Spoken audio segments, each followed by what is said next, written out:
सभी बच्चों को मेरा प्यार भरा नमस्कार। आज की वीडियो में हम कक्षा 8वीं की पाठ्यपुस्तक ज्ञान सागर के पाठ 2 असल धन के प्रश्नोत्तर करेंगे। प्रश्नोत्तर शुरू करने से पहले हम यह जानेंगे कि असल धन होता क्या है। देखो बच्चों, हमारा असली धन है हमारे संस्कार। वह संस्कार जो हमें माता पिता से विरासत में मिलते हैं, वह जिन्हें हमने अपने विचारों और कर्मों से अर्जित किया होता है। देखो बच्चों, अगर हम अपने जीवन में अच्छे संस्कारों को अपना धन मानते हैं तो हम जीवन में बहुत उन्नति कर पाएंगे, क्योंकि हमारे संस्कार हमारे उत्थान में बहुत सहायक होते हैं। तो चलिए बच्चों, संक्षिप्त प्रश्नोत्तर से प्रश्नोत्तर की शुरुआत करते हैं। पहला प्रश्न, दारा की बुद्धि कैसी थी? उत्तर है, दारा की बुद्धि राजाओं के जैसी थी। दूसरा प्रश्न, शाह दारा की किस बात को देखकर दंग रह गया? उत्तर है, शाह ने अपने एक दूत को दारा के पास भेजा और अपनी समस्या बताई और दारा से सलाह मांगी कि वह क्या करे। दारा ने तुरंत ही अपनी समझदारी से उस समस्या का समाधान कर दिया, जिसे देखकर शाह दंग रह गया। तीसरा प्रश्न, शाह ने दारा को अपने राज दरबार में किस जगह स्थान दिया? उत्तर है, शाह दारा की बुद्धिमानी से इतना प्रभावित हुआ कि वह दारा को अपने राज सिंहासन के पास ही बिठाता था। चौथा प्रश्न, दारा को शाह की नजरों से गिराने के लिए दरबारी क्या करते थे? उत्तर है, दारा को शाह की नजरों से गिराने के लिए दरबारी शाह के कान भरते थे, यानी शाह को उसके खिलाफ भड़काते थे। पांचवा प्रश्न, शाह ने दारा को कहाँ का गवर्नर बनाया? उत्तर है, शाह ने दारा को उत्तरी ईरान के एक प्रांत का गवर्नर बनाया। छठा प्रश्न, दारा ने उत्तरी प्रांत के हालात कैसे ठीक किए? उत्तर है, दारा ने अपनी बुद्धिमानी और सूझबूझ से उत्तरी प्रांत के हालात ठीक कर दिए। उसने वहां का गवर्नर होने के बावजूद भी लोगों से स्वयं संपर्क किया और उनकी समस्याओं का समाधान किया। सातवां प्रश्न, सभी दरबारी दारा से जलन का अनुभव क्यों करते थे? उत्तर है, सभी दरबारी दारा से जलन का अनुभव इसलिए करते थे क्योंकि उन्हें ऐसा लगता था कि जब से दारा राज दरबार में आया है, तब से शाह उन सभी को महत्व न देकर साधारण से चरवाहे को बहुत अधिक महत्व देने लगे हैं। आठवां प्रश्न, कीड़े निकालना, इस मुहावरे का क्या अर्थ है? उत्तर है, दोष निकालना या कमियां निकालना। नौवां प्रश्न, फूला न समाना, इस मुहावरे का क्या अर्थ है? इसका उत्तर है, बहुत अधिक प्रसन्न होना। 10वां प्रश्न, कान भरना, इस मुहावरे का क्या अर्थ है? इसका उत्तर है, किसी के खिलाफ भड़काने का प्रयास करना। 11वां प्रश्न, आंखों में चमक आना, इस मुहावरे का क्या अर्थ है? उत्तर है, आशा की किरण दिखाई देना या किसी प्रकार की खुशी प्राप्त होना। 12वां प्रश्न, अंत में दरबारियों के सिर शर्म से क्यों झुक जाते हैं? उत्तर है, जब दरबारियों की चाल नाकामयाब हो जाती है और दारा के बक्से से धन दौलत के बजाय फटा पुराना कोट निकलता है, तो उनके सिर शर्म से झुक जाते हैं। 13वां प्रश्न, असल धन पाठ के लेखक कौन है? उत्तर है, अबराद मोहसिन व कामरान मोहसिन। सबसे पहले पाठ में से कुछ प्रश्न दिए गए हैं, उन्हें देखेंगे। पहला प्रश्न, गांव वाले दारा का सम्मान क्यों करते थे? उत्तर है, दारा की बुद्धिमानी और सूझबूझ के कारण गांव वाले दारा का सम्मान करते थे। दारा गांव वालों की कठिन से कठिन समस्या का समाधान चुटकियों में कर देता था। उसकी बुद्धि राजाओं जैसी थी, इसलिए सभी गांव वाले अपनी समस्या का समाधान दारा से करवाते थे और उसका बहुत अधिक सम्मान करते थे। दूसरा प्रश्न, शाह द्वारा दारा को अपने दरबार में रखने का क्या कारण था? उत्तर है, शाह ने दारा की बुद्धिमानी के चर्चे सुने हुए थे और जब उसने उसकी सूझबूझ को परखने के लिए एक जटिल समस्या का समाधान उससे करवाया तो उसने चुटकियों में उसका समाधान कर दिया। ऐसे बुद्धिमान और ज्ञानी विद्वान को शाह अपने दरबार में इसलिए रखना चाहता था ताकि वह उसकी सलाह लेकर हर समस्या का सरलता से निवारण कर सके और अपने राज्य को सुचारू रूप से चला सके। तीसरा प्रश्न, दरबारी दारा से ईर्ष्या क्यों करते थे? उत्तर है, दरबारी दारा से ईर्ष्या इसलिए करते थे क्योंकि शाह उसे अपने राज सिंहासन के पास ही बिठाता था और अपने हर कार्य में वह उसकी सलाह लेता था। एक साधारण से चरवाहे को राज दरबार में सम्मानित होते हुए देखकर सभी दरबारी दारा से ईर्ष्या करते थे।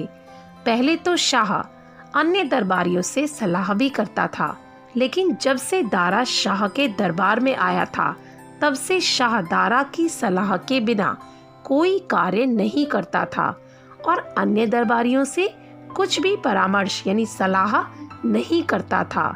यह भी दरबारियों के लिए दारा से ईर्ष्या का एक कारण बन गया था। चौथा प्रश्न, शाह ने दारा को गवर्नर बनाकर क्यों भेजा? इसका उत्तर है, शाह ने दारा को गवर्नर बनाकर इसलिए भेजा क्योंकि उत्तरी प्रांत में बहुत अधिक अराजकता फैली हुई थी। लोग अपनी मनमानी कर रहे थे। वहाँ हर अधिकारी और कर्मचारी भ्रष्ट हो चुके थे। जान और माल भी सुरक्षित नहीं था और चारों ओर हाहाकार मचा हुआ था। वहाँ पर उचित न्याय की व्यवस्था के लिए और शांति की स्थापना के लिए शाह ने दारा को गवर्नर बनाकर भेजा क्योंकि एकमात्र दारा ही ऐसा था जो अपनी बुद्धिमानी से वहाँ के हालात सुधार सकता था। पांचवा प्रश्न, दारा अपने बक्से में क्या रखता था और क्यों? उत्तर है, दारा अपने बक्से में भेड़ की ऊन से बना फटा पुराना कोट रखता था जिसे वह भेड़ चराने के समय पहना करता था। यह कोट उसने अपने पास इसलिए संभाल कर रखा था ताकि उसके मन में किसी भी प्रकार का कोई घमंड ना आए और यह कोट उसे उसके पुराने दिनों की याद दिलाता रहे। दारा के लिए उसका यह कोट ही उसका असल धन था। बातचीत के लिए कुछ प्रश्न दिए गए हैं, उन्हें भी देखेंगे। सबसे पहला प्रश्न, चरवाहे का जीवन कैसा था? उत्तर है, चरवाहे का जीवन कठिनाइयों से भरा हुआ था। वह बड़ा ही गरीब था। बस दिन में 2 समय रूखी सूखी रोटी मिल जाती थी। पहनने के लिए भेड़ की ऊन से बने फटे पुराने कपड़े थे और रहने के लिए एक छोटी सी झोपड़ी थी जिसकी आधी छत गिर चुकी थी। दूसरा प्रश्न, कहानी में से ऐसे अंश छांटकर बताइए जिनसे दारा के बुद्धिमान होने का पता चलता है। उत्तर है, दारा की बुद्धि राजाओं जैसी थी। यह इस कहानी में कई बार पता चलता है। जैसे सबसे पहला, दारा अपनी बुद्धिमानी से पूरे गांव वालों की जटिल से जटिल समस्या का पल भर में ही समाधान कर देता था।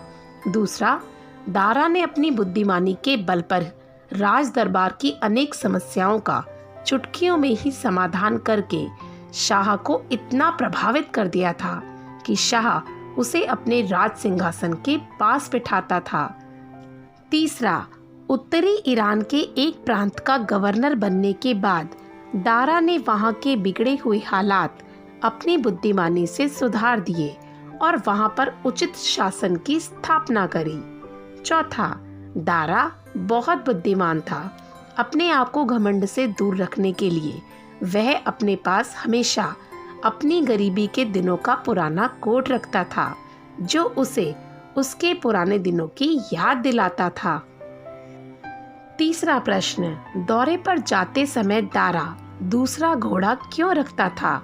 उत्तर है, दौरे पर जाते समय दारा दूसरा घोड़ा इसलिए रखता था क्योंकि वह उस दूसरे घोड़े पर एक बक्सा रखता था और उस बक्से में वह अपनी गरीबी के दिनों का पुराना कोट रखता था, जो उसे उसके पुराने दिनों की याद दिलाता था और उसको घमंड से भी दूर रखता था। दारा नहीं चाहता था कि ऊंचे पद को पाने के बाद उसके मन में किसी भी प्रकार का घमंड या लालच आए, इसलिए वह अपने साथ अपना पुराना कोट रखता था। चौथा प्रश्न, दरबारियों ने दारा के खिलाफ शाह से क्या कहा? उत्तर है, दरबारी दारा से बहुत जलते थे, इसलिए उन्होंने दारा के खिलाफ शाह के कान भरते हुए कहा कि जिस दारा को आप ईमानदार समझते हैं वह बेईमान है। वह अपने साथ एक बक्सा लेकर चलता है जिसमें वह बेईमानी से इकट्ठा किया हुआ धन रखता है। वह प्रजा को लूटता है। वह ईमानदार नहीं, ढोंगी है। दरबारी दारा के खिलाफ झूठ बोलकर उसे शाह की नजरों से गिराना चाहते थे। अनुमान और कल्पना के आधार पर कुछ प्रश्न दिए गए हैं, उन्हें भी देखेंगे। पहला प्रश्न, शाह ने दारा के पास दूत को भेजकर किस समस्या को सुलझाने के लिए कहा? अनुमान लगाइए। दारा ने समस्या को कैसे सुलझाया होगा? उत्तर है, शाह ने दारा के पास दूत को भेजकर अपने राज्य की सुरक्षा से संबंधित समस्या को सुलझाने के लिए कहा होगा, जिसे दारा ने बड़ी बुद्धिमानी के साथ और अच्छे सुझाव के साथ सुलझा दिया होगा। देखो बच्चों, यह उत्तर मैंने अपने अनुमान के आधार पर आपको बताया है। आप इसकी जगह कोई अन्य उत्तर भी लिख सकते हैं। दूसरा प्रश्न, यदि दरबारियों के कहे अनुसार दारा के बक्से से बेईमानी से एकत्र किया हुआ धन निकलता तो क्या होता? उत्तर है, यदि दरबारियों के कहे अनुसार दारा के बक्से से बेईमानी से एकत्र किया गया धन निकलता तो राजा का दारा के ऊपर से विश्वास उठ जाता। दारा की बेईमानी के लिए शाह उसको कठोर से कठोर दंड देता, क्योंकि अपराध के लिए दंड का ही विधान होता है। बेईमानी के अपराध के कारण दारा को दंड भोगना पड़ता। तीसरा प्रश्न, पाठ का शीर्षक असल धन क्यों रखा गया? इस पाठ का कोई अन्य शीर्षक सुझाइए तथा यह भी बताइए कि आपने यह शीर्षक क्यों चुना। उत्तर है, इस पाठ का शीर्षक असल धन इसलिए रखा गया था क्योंकि एक गरीब व्यक्ति के लिए उसका असल धन ईमानदारी और सच्चाई होती है। दारा के लिए भी उसका असल धन उसका कोट था। दारा राज दरबार से मिली धन दौलत को असल धन ना मानकर अपने पुराने कोट को ही अपना असल धन मानता था, जो उसे उसके पुराने दिनों की याद दिलाता था। अगर मुझे इस पाठ का शीर्षक चुनना हो तो मैं ईमानदार दारा इस शीर्षक का चयन करूंगी, क्योंकि दारा ने पद प्रतिष्ठा के बीच रहते हुए भी अपनी ईमानदारी दिखाई और अंत में अपने अच्छे व्यक्तित्व का परिचय दिया। जीवन मूल्य से संबंधित कुछ प्रश्न दिए गए हैं, उन्हें भी देखेंगे। पहला प्रश्न, क्या आपको घर में, विद्यालय में किसी से ईर्ष्या होती है? क्यों? उत्तर है, जब कभी हमारे परिवार के लोग हमारी तुलना किसी और से करने लगते हैं या हमारे विद्यालय के शिक्षक हमारी तुलना किसी और छात्र से करने लगते हैं, तो स्वाभाविक ही ईर्ष्या हो जाती है। जब कभी भी किसी अन्य के सामने हमारे अवगुणों की चर्चा हो और दूसरे व्यक्ति के गुणों की चर्चा हो तथा हमारे और अन्य व्यक्ति के बीच में तुलना की जाए, तो ईर्ष्या की भावना स्वाभाविक रूप से आ ही जाती है। दूसरा प्रश्न, ईर्ष्या करना उचित है या अनुचित? क्यों? उत्तर है, ज्यादातर ईर्ष्या को अनुचित माना गया है, क्योंकि जिसके मन में ईर्ष्या की भावना होती है वह जलन की भावना से खुद भी परेशान रहता है और अपने आसपास के लोगों को भी परेशान करता रहता है। कई बार इससे प्रभावित व्यक्ति दूसरों को नुकसान भी पहुंचा देता है। इसलिए ईर्ष्या करना अनुचित माना गया है। लेकिन कई मामलों में ईर्ष्या करना उचित भी होता है। जैसे कई बार हम अपनी कक्षा में प्रथम आने वाले विद्यार्थी से ईर्ष्या कर बैठते हैं और उसकी देखा देखी हम भी ज़्यादा पढ़ना शुरू कर देते हैं और हम भी उस विद्यार्थी के समान ही बुद्धिमान और सफल होने लगते हैं। कहने का भाव यह है कि अगर ईर्ष्या की भावना से हम किसी दूसरे को नुकसान पहुंचाते हैं तो वह अनुचित है, लेकिन अगर ईर्ष्या की भावना से हम किसी को बिना नुकसान पहुंचाए आगे बढ़ते हैं तो वह उचित है। तीसरा प्रश्न, मन में ईर्ष्या का भाव उत्पन्न ही ना हो, इसके लिए आप क्या करेंगे? उत्तर है, हमारे मन में ईर्ष्या का भाव उत्पन्न ही ना हो, इसके लिए हमें एक लक्ष्य निर्धारित कर लेना चाहिए और उस लक्ष्य को पाने के लिए हमें निरंतर प्रयास करते रहना चाहिए। खाली मन शैतान का घर होता है, इसलिए हमें अपने मन को इतना व्यस्त रखना चाहिए कि उसमें ईर्ष्या जैसा कोई भाव उत्पन्न ही न हो सके।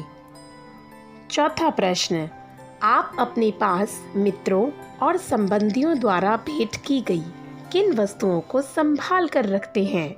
उत्तर है, मैं अपने मित्रों और संबंधियों द्वारा दी गई हर भेंट को संभाल कर रखती हूँ, लेकिन हाथ से बने हुए कार्ड मुझे बहुत अच्छे लगते हैं, उन्हें मैं विशेषकर संजो कर रखती हूँ। अंत में अपनी वाणी को विराम देती हूँ और आशा करती हूँ कि आपकी मदद करने में यह वीडियो सहायक सिद्ध होगी। प्यारे बच्चों, अपने ज्ञान को बढ़ाने के लिए आप इस चैनल को सब्सक्राइब करना ना भूलें और बेल आइकन भी ज़रूर दबाएं ताकि आपको आने वाली हर वीडियो का नोटिफिकेशन समय पर मिल जाए। धन्यवाद।